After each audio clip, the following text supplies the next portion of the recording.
Assalamualaikum warahmatullahi wabarakatuh. Innal hamdalillah nahmaduhu wa nasta'inuhu wa nastaghfiruh wa na'udzu billahi min shururi anfusina wa sayyiati a'malina. May yahdihillahu fahuwal muhtadi wa may yudlil falan tajida lahu waliyyan mursyida.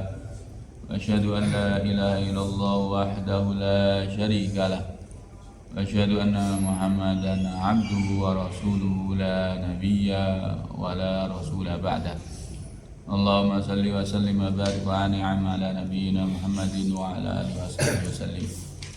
Wa ba'd, ikhwani rahimani wa rahimakumullah.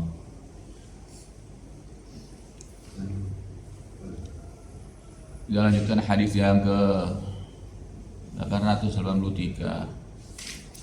Hadis yang bersanad hasan riwayat Imam An-Nasa'i, Ibnu Khuzaimah, Ibnu Hibban.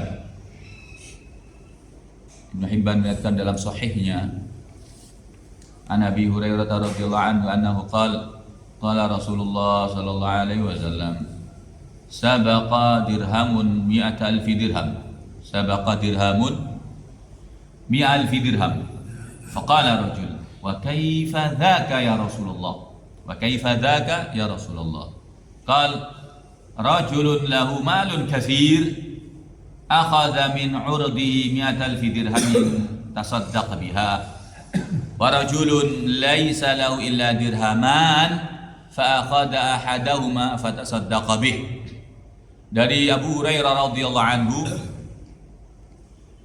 ia berkata bahwa Nabi sallallahu alaihi wasallam bersabda, antum perhatikan nih jamaah, ini hadis perbandingan bagaimana sedekahnya orang yang kaya dan orang yang pas-pasan, agar kita tidak berkecil hati ketika dalam kondisi pas-pasan. Justru betapa banyak orang yang kondisinya pas-pasan lagi sulit ketika dia mampu bersedekah, mengalahkan sedekahnya orang yang kaya. Karena sedekah tidak diukur dari jumlah, tapi seberapa besar itu nilainya dari harta Anda. Kata Rasulullah, 1 dirham mengungguli 100.000 dirham. Kata Rasulullah, sabaqa dirhamun mi alfi dirham. 1 dirham mengalahkan 100.000 dirham. 1 rupiah ya mengalahkan 100.000. Bisa bayangin, 1.000 rupiah mengalahkan 100 juta. Kan tidak nalar secara matematikanya, tapi ini bukan matematika dunia. Kata Rasulullah SAW, sabaqa dirhamun mi'ata alfi dirhamin. 1 dirham mengungguli 100.000 dirham. Maka seorang sahabat bertanya dengan pertanyaan yang wajar, ya Rasulullah, wa kaifa dzak? Bagaimana bisa begitu ya Rasulullah? Bagaimana bisa seperti itu? Maka beliau sallallahu alaihi wasallam menjawab, seorang lelaki mempunyai harta yang melimpah, lalu dia mengambil dari sakunya 100.000 dirham disedekahkan. Punya harta yang melimpah, di rumahnya ada stok harta melimpah, dia keluarkan dari sakunya 100.000 dirham. Ya, maksudnya Nabi ini di rumahnya masih ada jutaan dirham, dia keluarkan 100.000 dirham. Kemudian kata Rasulullah SAW, dan seorang lelaki hanya mempunyai 2 dirham. Dia mengambil 1 dirham lalu mensedekahkannya. Jadi perbandingannya jamaah, Anda punya harta berapa, Anda berikan berapa kepada Allah. Dari sini Nabi SAW hendak mengajarkan yang kaya jangan jumawa, yang kecil jangan bersedih hati. Ana sudah berinfak kada wa kada, membangun masjid kada wa kada. Naam, Allah kasih rezeki di berapa? Ana sudah sedekah 1 miliar. Naam, Allah ngasih sedekah atau ngasih rezeki kepada ente berapa miliar? Ana sudah sedekah puluhan juta. Naam, Allah kasih kepada ente berapa ratus juta? Berapa miliar? Perbandingan dengan harta yang tersisa itu perhitungannya Allah. Dengan seseorang yang hanya punya jamaah harta mungkin 1 juta. Dia hanya punya 1 juta, satu-satunya harta yang dia miliki. Dia infakkan 500.000. Orang kaya 500 juta, tapi dia punya harta puluhan miliar. Mana yang lebih besar di sisi Allah Ta'ala? Yang separuh dari nilai hartanya lebih besar. Jadi prosentasenya dari harta Anda berapa? Itu yang dinilai sama Allah begitu. Ya. Maka Abu Bakar Siddiq semua hartanya disedekahkan. Umar separuh hartanya disedekahkan. Utsman bin Affan dawam continue terus continue. Ada urusan besar-besar, Utsman bin Affan, Abdurrahman bin Auf dan seterusnya. Ikhwani rahimani wa rahimakumullah. Oleh karenanya tidak ada alasan bagi kita yang pas-pasan, misalnya Anda yang tetap aja bersedekah. Karena ciri orang yang bertakwa itu alladzina yunfiquna fis sarra wad dharra. Orang yang sanggup tetap berinfak baik dalam keadaan lapang maupun dalam keadaan sempit. Ya, tetap infak. Ya, tiada hari tanpa infak, tiada hari tanpa sedekah. Dia berharap ampunan dari Allah dan berharap husnul khatimah dengan cara seperti itu. Ikhwani rahimani wa rahimakumullah. Ya.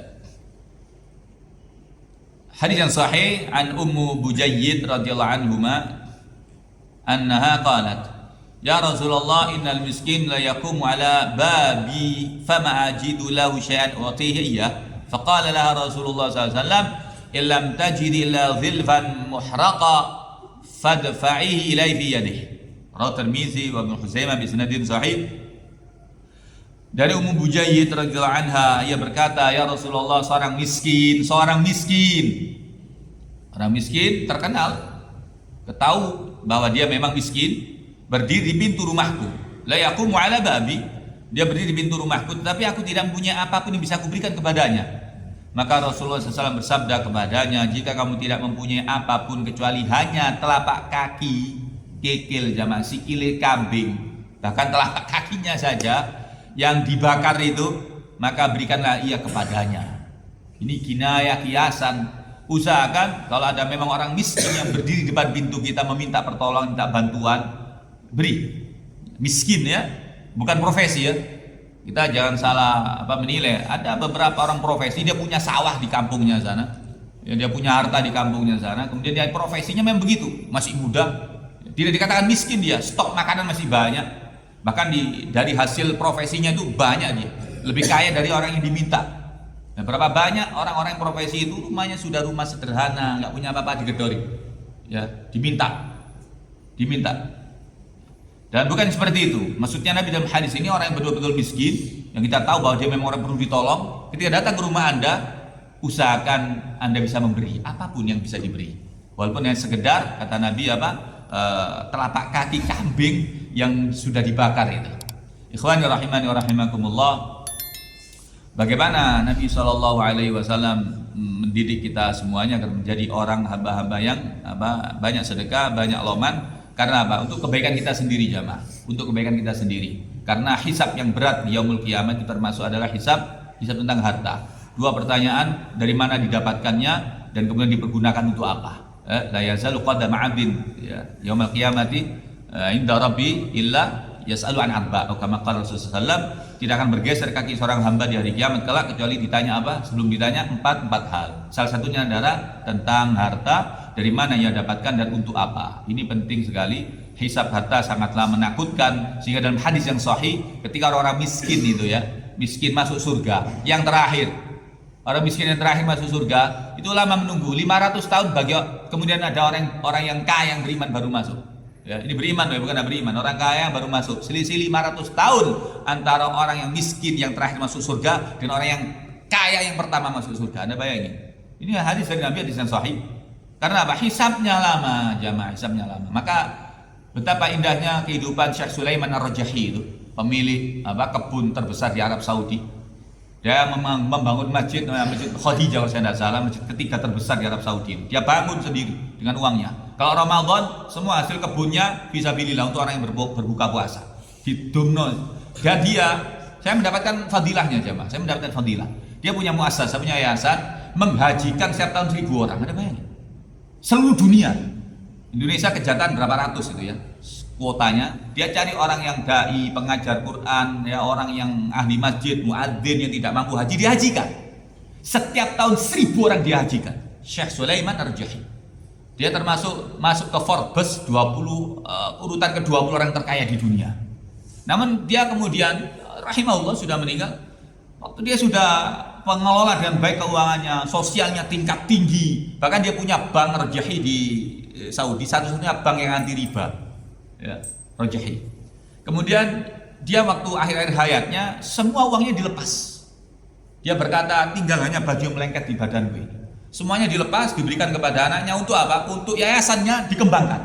Bukan pribadi anaknya, bukan. Anaknya suruh mulai yayasannya, dia tidak punya apa-apa lagi. Ini orang cerdas, dia mau selamat di hadapan Allah Ta'ala. Sudah, mau yang dihisap apa? Dia kembali kepada Allah, sudah tidak punya apa-apa. Diserahkan semua hartanya, sudah. Dilepas.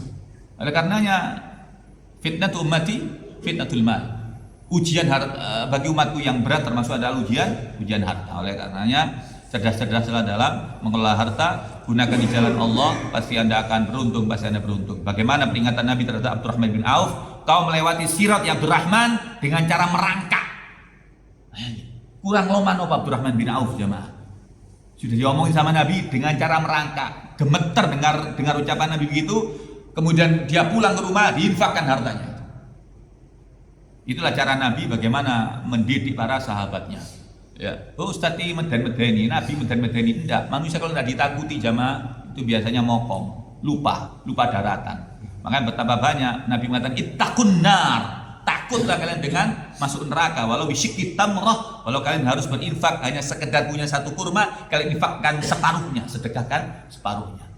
Maksudnya Nabi itu sayang kepada kita agar kita kelak hisabnya gampang jamaah, hisabnya gampang. Ayo kita fokus hidup kita fisabilillah karena Allah. Para generasi salaf kalau infak tidak pasif, kalian diparani jamaah, didok-dok, nggak proposal, bos iki bos kate bangun masjid, bos iki ono arek yatim, bos kate kaji, ada begitu. Orang kayanya turun ke jalan, matanya difungsikan nyari sapa sing perlu ini, tangannya kakinya turun ke jalan tengah malam bila perlu cek gak ono sing kenal ya, mau ditransfer pada bulan, didatangkan melalui orang lain, jangan sebut nama saya, kasih ke fulan, dia membutuhkan ya. Orang sakit di rumah sakit banyak butuh pertolongan jamaah ya, banyak butuh pertolongan ya. Apalagi sudah miskin, anaknya gigi sakit, kena kanker, gak iso bayar, la haula wala quwata illa billah. Kalau Anda membantu orang seperti itu, Allah Karim, lebih mulia kata Nabi, lebih berharga dari i'tikaf di Masjid Nabawi selama sebulan penuh di bulan Ramadan.